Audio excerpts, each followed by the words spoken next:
So Hal Draper is an American socialist, and he was a librarian at UC Berkeley during the free speech movement. So he was a mentor for the leaders of that movement, including like Mario Savio, who, if you'll remember, he gave a really famous speech, talking about how you have to put your bodies on the gears. Um, it gets to a point where you have to put your bodies on the gears to stop because the machine of capitalism is just so odious. And that's a complete misinterpretation of the quote. But yeah, so the free speech movement was basically just a movement at universities, starting at UC Berkeley, against crackdowns on political speech at universities. And Hal Draper specifically formed the Independent Socialist Club, and guided a lot of socialists at UC Berkeley, and then um, formed into the International Socialists, which he eventually left because he thought it turned into a sect, but that's a whole nother conversation. But yeah, he was a prominent socialist, especially at this time, on the American um, in the American socialist movement. Yeah. And he always advocated for internationalism um, and socialism from below, which is pretty at the heart of the two souls of socialism. I thought with the intro, I thought it was pretty helpful for me, like just envisioning when they're talking about like social democrats or like these sort of Stalinist groups. I think it's helpful to like look to the modern day and like consider exactly who Draper is like referring to in like modern times. And I think when he's talking about like these social democratic parties, which tend to look towards like bourgeois democracy to make change, he's really referring to like these democratic socialists, who completely rely on the Democratic Party as an agent of change. And I think in this pamphlet, even though he primarily talks about Stalinists and this brand of socialism from above that um kind of comes from a more like Stalinist tradition, compared to social democracy. Um, I think that it's important to know that he's also referring to like these reformist parties. And then when it comes to the Stalinist parties, like obviously the most prominent Stalinist party in the US is the PSL, um and they really advocate for socialism from the top down. And I think something that's really important that he mentions in the intro of Two Souls of Socialism is that statification does not equal socialism. So even as the state like acquires all this power and control over industry and like that does not mean liberation for the working class or that the working class has control over over the means of production. So I think it's a misinterpretation of socialism, and that's a lot of what Hal Draper is talking about. And the struggle um and the struggle for self-emancipation, as he emphasizes again and again, must be done by the working class itself, and not this idea of socialism from above, which advocates for a dictatorship, which stifles dissent and also promotes this elitism, that emancipation can only come from the ruling class, can only come from this this educated class who is just so enlightened, that they're the ones who are able to emancipate the working class.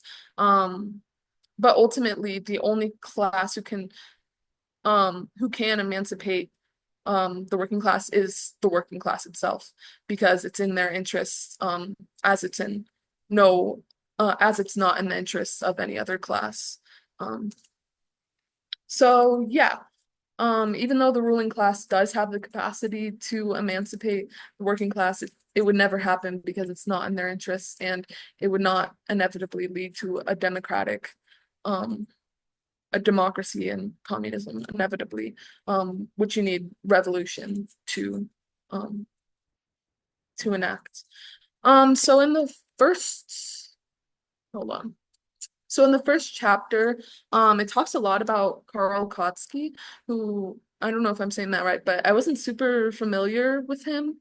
But he's a German Marxist and he talks a lot in this chapter about how he misdefined socialism and kind of saw these like really authoritarian states which actually, had these slave systems and saw that they had maybe some collective aspects, or like at least proclaimed to have some collective aspects, and defined socialism as this. And Draper throughout this chapter really combats this narrative and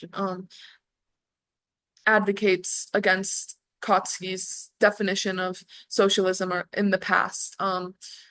And I also think, just like looking him up, he really was a proponent of the idea of stagism and put forward like stages theory, which is the idea that you have to go through certain stages to achieve socialism. So first you have to go to like I guess this bourgeois democracy, and then this authority like you basically it's it's a theory that is largely used to stop the potential of revolutions and like hinder it from reaching its full potential because it relies on this theory um that workers aren't able to achieve um aren't able to achieve this sort of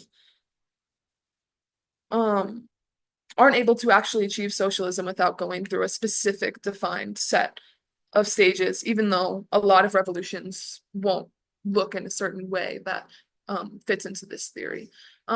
He also conflicted a lot with Rosa Luxemburg and how, because of her rejection of revolutionary spontaneity and this idea that you kind of have to wait for a revolution to happen, um, and that it's kind of out of your hands and you just have to have like patience, I guess. And I think Rosa Luxemburg was a big proponent for in opposition to that and the idea that there is work that you can be doing now to lead up to a revolution and make the success of a revolution possible. Um, so yeah, that's just a quick background on Kautsky and the criticisms of him. And then the second chapter talks a lot about like these the first modern socialists um who really advocated for this type of socialism from above. I'm gonna butcher their names, but Babuif, um, who believed that a dictatorship would turn into democratic control of people by seizing power for them in order to raise class consciousness. However, the the only way to really raise class consciousness is through class struggle itself. So the idea that this enforced like educational dictatorship could create the circumstances um for class consciousness and for um democratic control um is kind of is really ahistorical and um really tends to infantilize the working class and um lean into a sort of revolutionary defeatism that just believes the working class won't be able to um won't be able to emancipate themselves because they're too backwards or they have these beliefs. And I feel like that was something that Lenin at one time believed that um within Russia that the working class was too backwards um to really achieve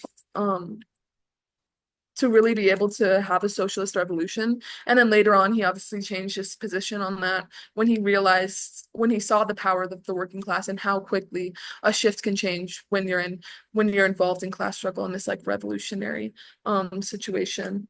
So I think that especially when it comes to Two Souls of Socialism, I think Draper does a really good job of like looking into the past of like Marx and Engels and looking how their politics developed and how they changed their positions over time, as they became more, um, as they developed their theories and kind of moved out of this idea of like bourgeois democracy and a different socialist ideas.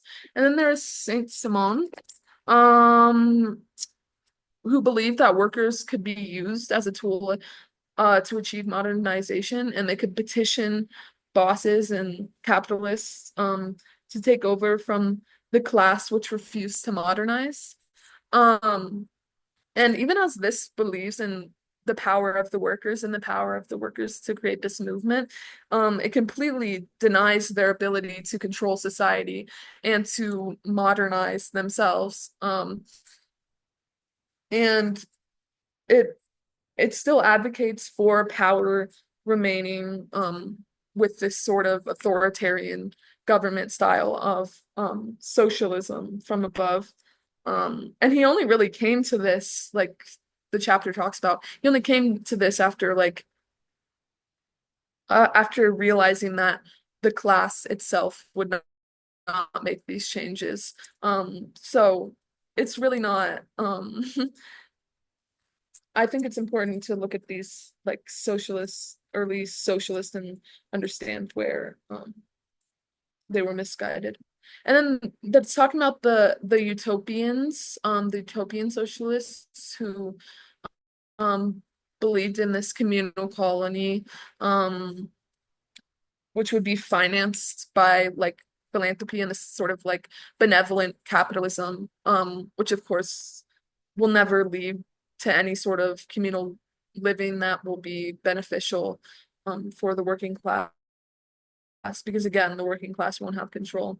And I think it relies on this idea of philanthropy and charity, which I forget when exactly, but we had someone present a while ago on NGOs and the limits of charity and nonprofits. And I really think this got at why um why there's so why there are such limits on this type of charity, because it ultimately doesn't challenge capitalism. And I think that when it comes to this utopian socialism, it's important to know that this is not a challenge to capitalism. In fact, it wants to work within capitalism to make it maybe a little bit better, but really it just wants uniformity, and it completely denies the idea of self-emancipation for the working class, even calling class struggle class hate, um, because um, because workers would dare to be mad at their conditions and want to stand up against it. Um, and I also think it relies on workers, on the idea of workers as um not as individuals with like personal liberties, but we can get into more into that later. Um, and then the third chapter, what Marx did, um, um, I think it gets a lot about what Marx highlighted, even in the Communist Manifesto. Like I said before, the emancipation of the working class must be an act of the working class itself, as Engels kind of wrote for Marx. And then and Marx also consistently dispelled this savior myth, that democratic reforms um democratic reforms could lead um to the emancipation of the working class, because really it would only lead to the emancipation of the dictator who would inevitably um be ruling this. And I thought it was interesting just to learn about how Marx himself came to socialism, um, talking about how he came to it through this fight for liberal democracy and this fight for the free press, and how that kind of brought him to the idea that as Engels said, like democracy and communism are one, and that you can't have real true democracy without the destruction of capitalism, and this bourgeois capitalist democracy that we live under can't truly be democratic because of the nature of capitalism um and the way that it represses people and workers, and um so it I think that was a really good portion of this. And I also think it talked a little bit about how they even changed the Communist League stance um on decisions from above, and how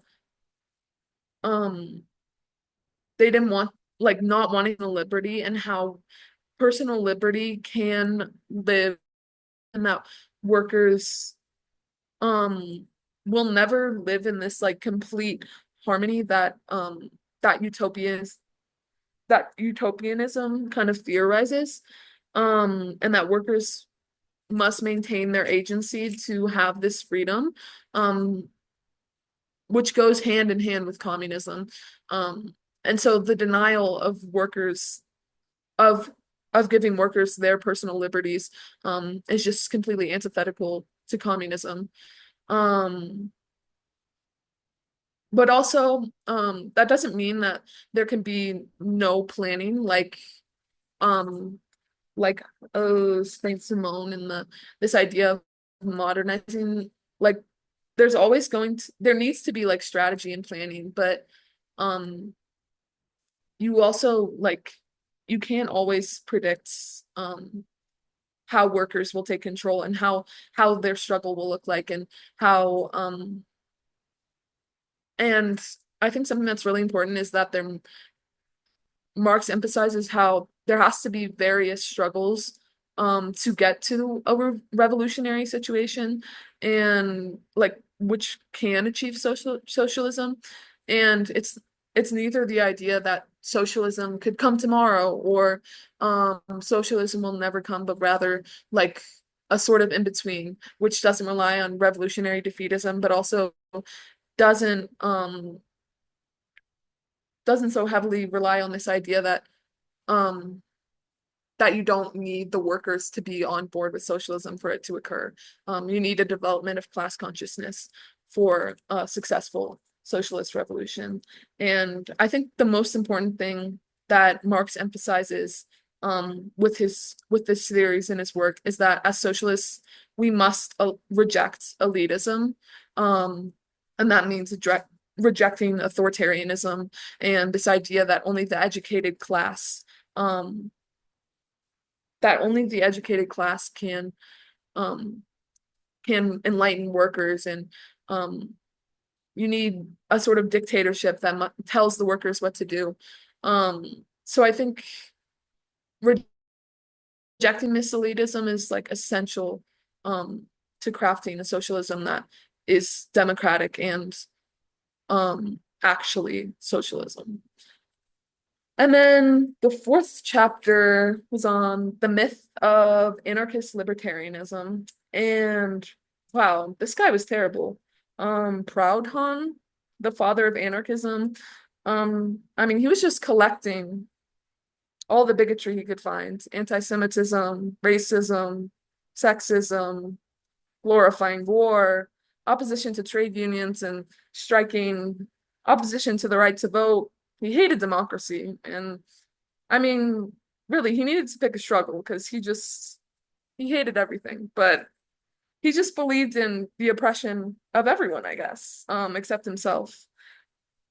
And it was interesting how he literally considered, he was talking about revolution, and he was like, but he still affirmed that people would be forced into slavery.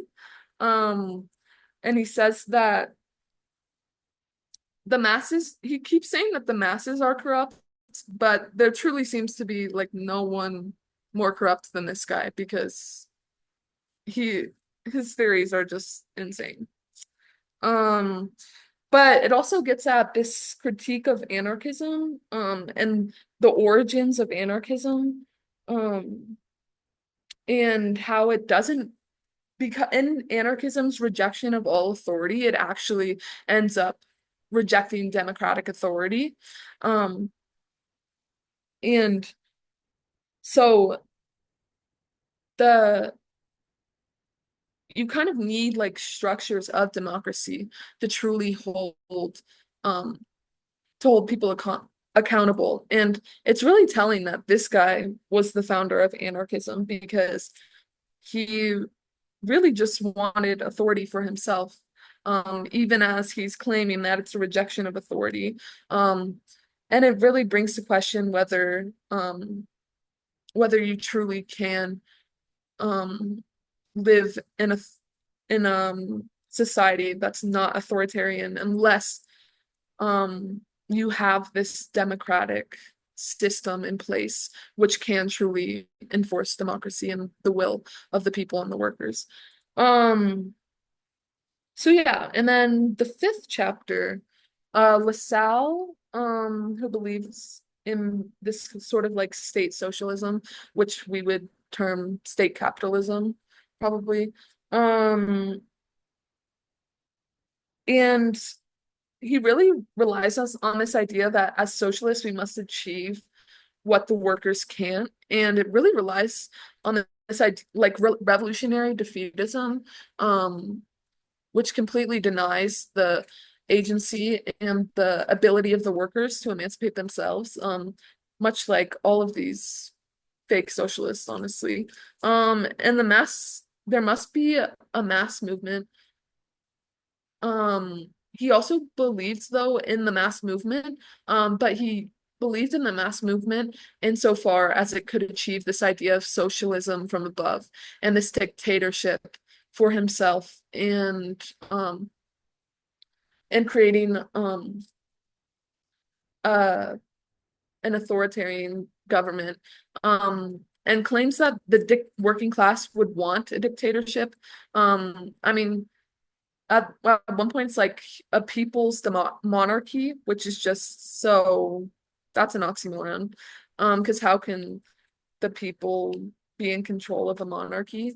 Um, or like the people be benefiting from a monarchy? Um, and then he also talks about giving state aid to societies that cooperate with the dictatorship, which just seems like if you don't do what we want, then we're gonna take away all of the aid and just leave you stranded, which is just so crazy. Um, and then I think LaSalle and all these other um like socialism, people who were proponents of socialism of above, they really fail to address the needs of the working class, and um, they fail to um, they fail to see how socialism could actually be enacted, and that's through the will of the working class. And even as he recognized the potential of the working class, through this idea of mass movement, he he completely underestimates their ability because ultimately he wants power for himself. And this idea that um, the working class wants dictatorship is just so ridiculous and um, so removed from the interests of the working class. And what's important to remember is that Marx would not have supported this. He never glorified the state um this idea of socialism um and the statification as socialism. Um it's not about um it's not about having a dictatorship, it's about the working class taking control and um finally creating a society that is beneficial for them um and will actually liberate the working class. Um, so yeah, I think even though this is only half of the pamphlet, it goes through a lot of the ways that Marx Marx challenged other socialists and really went through how democracy is so essential for socialism.